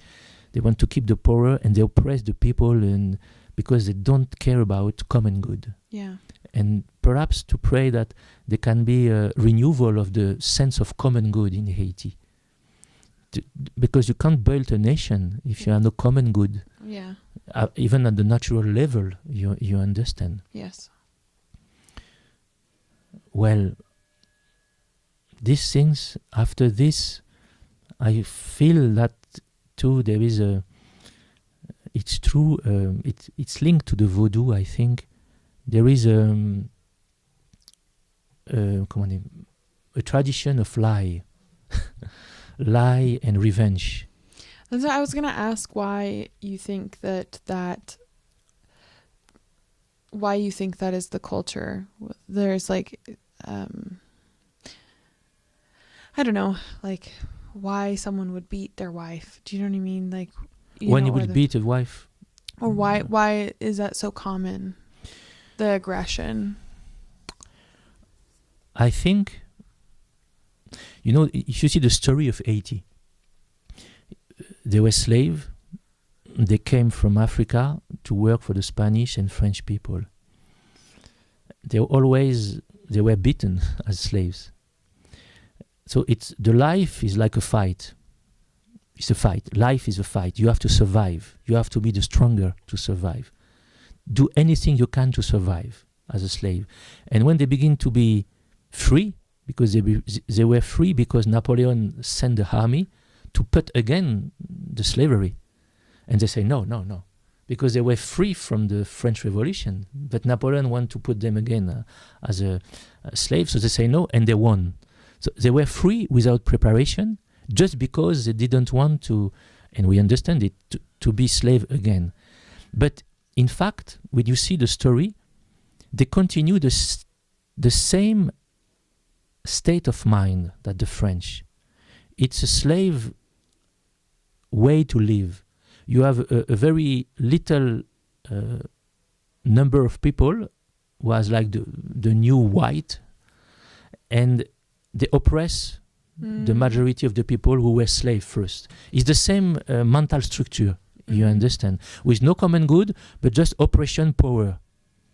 Inside of this, as I understand, but I am not a specialist, but voodoo came with the slave from Africa, and it was the natural religion for them, or for me it's not a religion, it's more a magic. But for them it was a way to resist to the colonizators. You understand? So it was the religion of the slave who want to resist with celebration in the night, during the night, you understand? And now voodoo is linked with violence in one sense. There is a part of the voodoo who linked with the nature, like the natural, like Saint Hildegard, you know, natural medicine, something like this. There is this part, but there is a part very dark of voodoo. When if you have a problem with your neighbor, you can go to a voodoo priest to send a curse to the neighbor, a revenge, you understand? There is an atmosphere of strength, you understand? Strength and violence, yes, we can say, curse, revenge, with inside of the voodoo. I was talking with someone about forgiveness for the voodoo, and the people laugh and say, no, there is no forgiveness for us, no forgiveness. Forgiveness is Christian, but for them it's justice. You do this, poop, you have to be, you understand? Yeah, there's no mercy. And I think, and it's like a fish in the water. Even 90% of the Haitian people are baptized. They continue to live in this atmosphere of voodoo. And sometimes they link Catholicism with voodoo, you understand? Where the main goal is to be strength, to survive. And if your neighbor wants to impeach you to survive, you send a curse to him, you understand? And I think it's linked with demonic too. I have some testimonies. No, for me it's clear it's linked with the devil and demonic. And so until Haiti want to be clearly Catholic, clearly for Jesus, make the choice, there will be this mess in one's time. In one sense, you have one side you have the Christian church, a lot of Protestant and Catholic church who try to give Jesus, but the other part always here with the curses, the darkness, revenge, you know. And the problem now, they talk about voodoo as a cultural thing. If you attack it, you are against us. And it's difficult because you can be accused of racism if you attack voodoo, you understand? Because you attack the culture, as they say. But no, voodoo is not the Haitian culture. It's not this Haitian culture, I think. And for the moment, they did not make a clear choice as a nation. And it's one of the main reasons that Haiti is like this for me. External reason can be, okay, the French, it's true. American with business, we want to control everything, you understand? It's true, all these politics things, I don't deny them. But I think the deep reason is something inside. How you see the life, how you see love, how you see God. You understand? If you live in a world without forgiveness or mercy, it's terrible. It's very, yeah. It's terrible. And I think it explains why too they don't, when we talk about truth, for example, they're afraid about truth, the people. Because if you are in truth, if you open your heart to say the truth, you are weak. Because they can use what you say against you. So there is a culture of lie. You understand? And the word of Jesus, truth will lead you into light. No, la vérité vous rendra libre. No, the truth will lead you into freedom. I think it would be a very good proverb for Haiti. What you said earlier about the women there being martyrs. Yes. I think as you've continued on, it almost sounds like a type of hell that they're living through in that culture, because if there's no mercy and there's no forgiveness, right? And what do we think? I'm kind of being, I guess, philosophical here. If we truly believe that God is love, which he is, then the lack of that, what are the fruits of love but like mercy and forgiveness, Yes. right? And healing.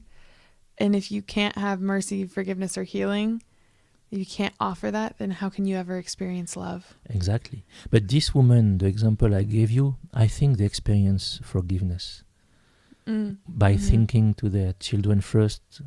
You understand? Yes, yeah. Personally, I think. But when I say there is no forgiveness, it at the level of the common level, you understand? Yeah. Unfortunately. Yes, yeah. But some of them, they experience forgiveness. But if not, it's true. How you can live? The life is hell. Yeah. It's hell. Yes. I don't know what to say more. Okay. I would have other examples, but this woman, it was beautiful. The courage and the spirit of forgiveness, and to think for their children first. It's incredible, and we have to learn from them a lot. We have to learn. Yeah. But do you ever see, are there any maybe practitioners or people in your parish that are truly just Catholic, that they don't do? Is it so intertwined that almost everyone is mixed with voodoo, or no, not everyone. No. Or is there a group that is just? It's a big danger, but I can say in my chapel, no, I have some of them who are clearly Catholics. They have clearly. I say, but my chapel is perhaps 1,500 people, but in the slum you have 400,000. So even I have 80% of true Catholic. It's nothing compared to all the population. Good, yeah. You understand? And there was another thing I wanted to share with you. I forgot. It came after. Yes. About the culture of life. For Haiti, inside of the penal code, abortion is forbidden. No abortion possible. Mm-hmm. But now they want to change it. They want to make a new penal code with identical to the French one, and the UN and push that the Haitian deputy accept this new one.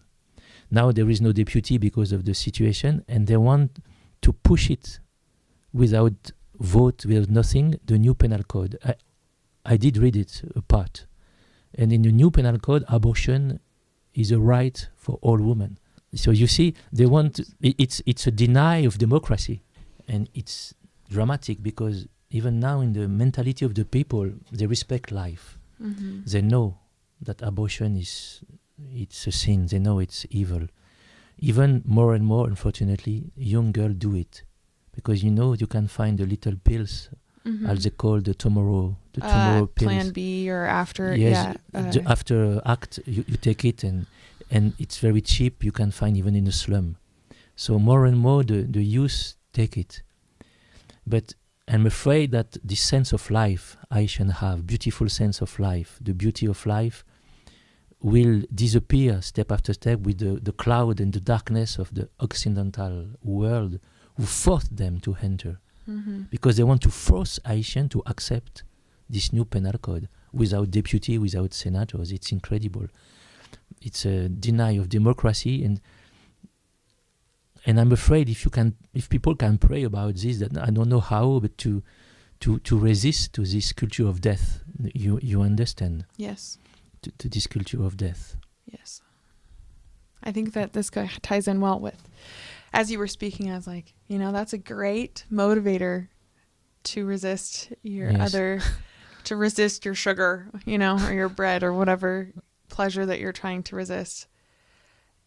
I think, again, going back to what we talked about earlier about, I said redemptive suffering, you called it about renouncement. Renouncement.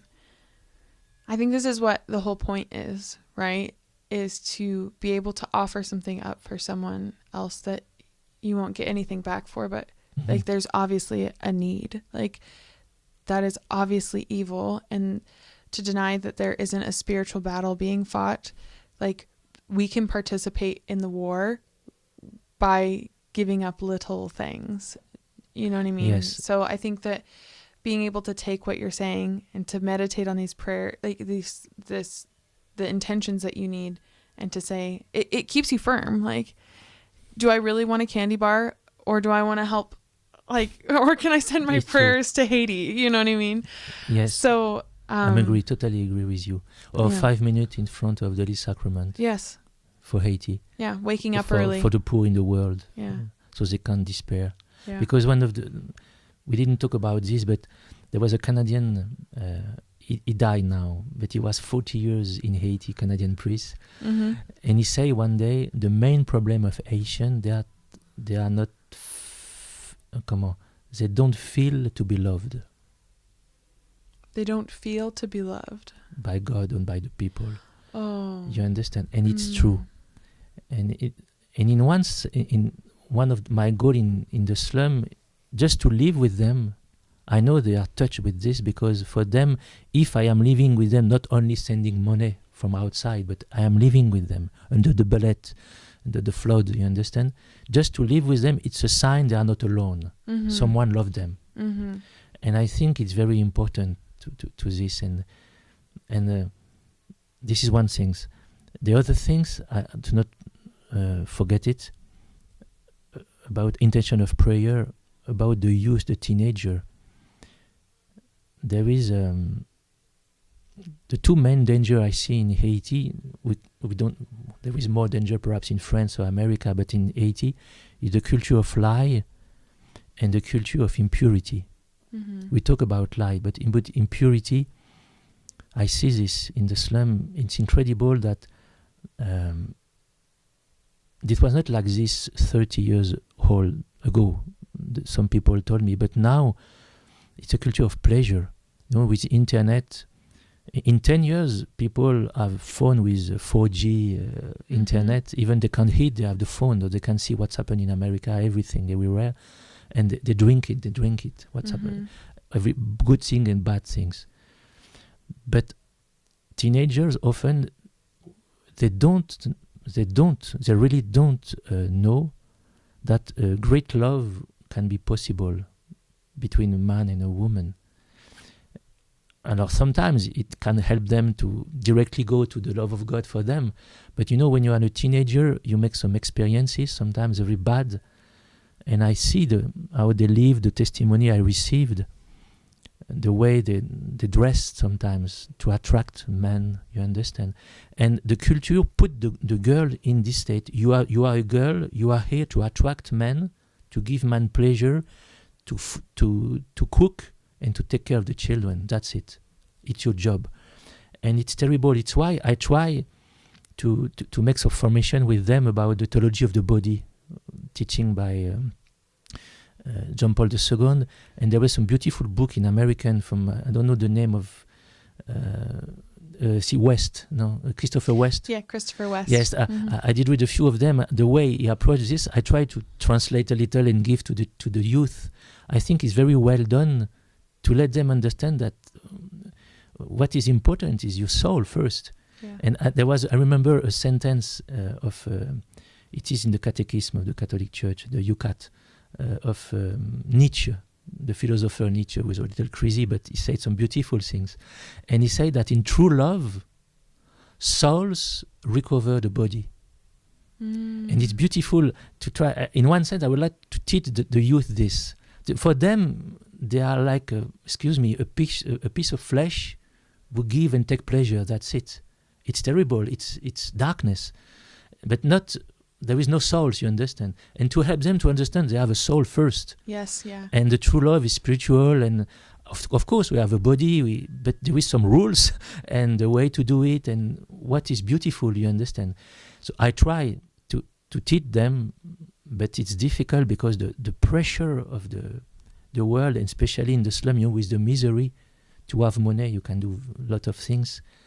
So if the people can pray for this, for the youth, they can't lose their soul in this darkness, because there is a real darkness of impurity, not little impurity, but dark impurity, and you can lose your soul. I feel this, and I was thinking about it. I think that's it's sad that it is infiltrated. Yes, it's already infiltrated more and more quickly with internet. That's what I'm saying. I think that it's. I think that we struggle with that in the United States. You know, there's a huge push for a lot of Catholics who are talking about, like, don't give your kids phones and don't let them, you know, at least highly restrict it or have good things in place so that they can't use technology for evil, right? There's a priest that does a podcast and on my channel, and he interviewed this guy the other day, and they were talking about how the technology that they bring into their home, he says, as the father, I have to be the protector of the home. And that means a spiritual protector. And he said, because, what did he say? It was really beautiful. He said, the devil has to work to gain, like to detract people, but we make his job really easy when we give him something like the phone, like a cell phone or something, or a tablet, something that's so easily able to just kind of silence like a child, right? You could just give it to them, and then they're so engaged in this world that they forget about the world around them. And I think it's sad to see that that's something that we're watching in this country, watching the children. I mean, it's weird to say that sorry, I don't want to go on too long of a tangent, but basically, like, it's sad to say that some kids can't even talk to adults. Like, some kids can't interact with each other because of this. They can't you can't go to an appointment without having something to enclosed in another world. Like, to pacify them almost, like parents do this. And it's sad to see that is going to with technology reaching even the poor, that it's it's incredible to see. All they have the phone, but in the same time, you see, one of the things make me suffer a lot when you see the beauty of the innocence of the children from 3 years old to 12 years old. It's beautiful, and they're happy. You see the happiness of the children in the middle of the mess. They don't know. Yeah, that's the one thing that's beautiful about children is they don't know, regardless if you're rich or poor, they don't know. Yes, for them, yes, they are hungry, but they can laugh very easily. You understand? They're a thirst of life. They are full of life. Yeah. And you see often, not all the time, but after 12 years old, 13 years old, you see in the gaze in something dark. You see they meet bad things by phone or in reality, I don't know. And it's difficult for me to accept this. After, it's true that in Haiti, I see this. In French we say, ils brûlent leurs ailes. They burn their wings with a lot of bad experience. But after, when they suffering make them turn back to God easily. Yes. And this is beautiful in Haiti. They turn back to God. After you have a girl, after to have 2 sweet children with 2 or 3 men, she's in the misery terrible, and she come back like in church praying with a true faith. Suffering make them go back to God. In France, it seems that suffering, it's a new proof that God doesn't exist. Yeah. You understand? Yeah. In France. But here, suffering makes them come back. It's beautiful. But sometimes, as a priest, I would like that they can keep their innocence. The beauty of innocence is beautiful. And so, it's if you can pray for them. Yes, we will pray for them. Well, Father, thank you so much for coming in today and to share your story and to share the stories of others. Yes. And we will be praying for you. We will be praying for the people in Haiti. And I just want to thank you so much for coming in and sharing this with all of us. No, thank you for the invitation. It was good. Hope you understood. Oh, absolutely. Your English accent. Is good. Thank Awesome. you. Thank you.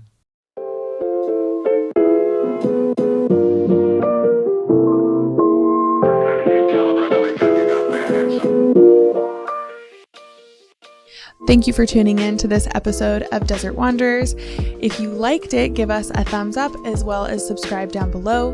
We're produced by Salt and Light Radio, so you can find us on social platforms at Salt and Light Radio or Desert Wanderers Podcast.